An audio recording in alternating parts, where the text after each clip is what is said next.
Good afternoon. Welcome to our first Capital Catch-Up. My name is Ellen POGEMILLER. I'm a member of the Legislative and Political Organizing team.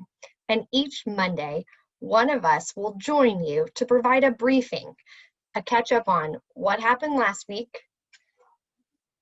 a next step of what's happening this week in session, and a step up, an opportunity for you to engage in helping us support or defeat legislation. So last week, the Governor Stitt, had his State of the State.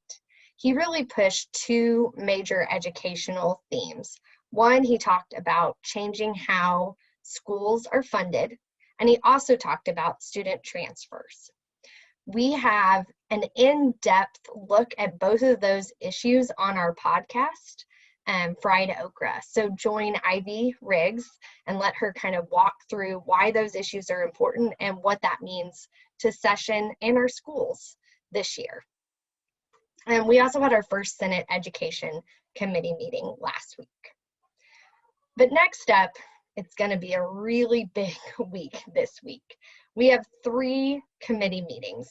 Senate Ed is meeting tomorrow at 9 a.m., which is Tuesday. House Common Ed is also meeting on Tuesday at 10:30 a.m. And the Senate Appropriations and Budget Committee, focused on education, will meet on Wednesday at 11 a.m. And right out of the gate in Senate Ed, we are looking at our first voucher bill. Senate Bill 386, the Digital Wallet Program Act, will provide a voucher to families to spend on educational programs. The bill does not specify where money will come from, how much money will be awarded. The bill does not provide guidelines or accountability. We'll talk more about how we need your action for that legislation in just a couple seconds. There are a couple of bills within Senate that we are highlighting and supporting. Senator Floyd has Senate Bill 21, which will allow school districts to adopt a policy award around suicide awareness and training.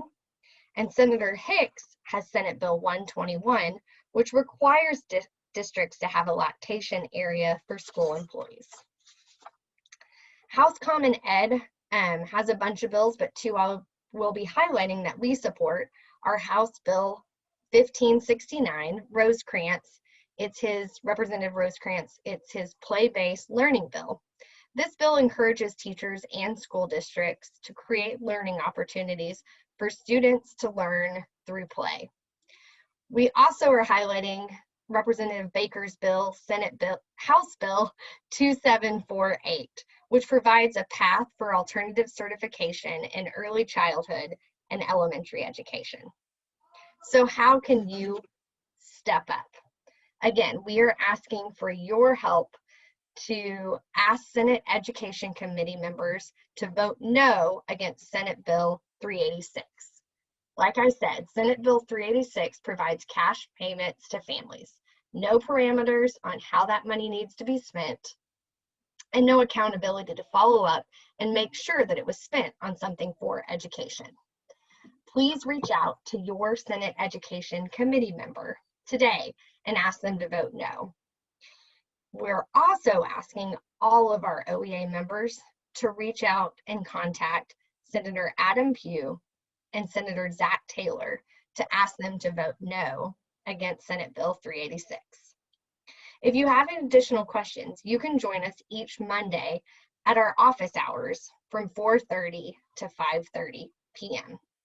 We have sent out that link in our legislative update that you should have received on Saturday.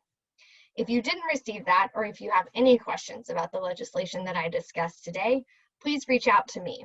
Again, my name is Ellen POGEMILLER. My email address is ePOGEMILLER, POGEMILLER @okea.org. Thank you so much for joining us for our Capital Catch-Up.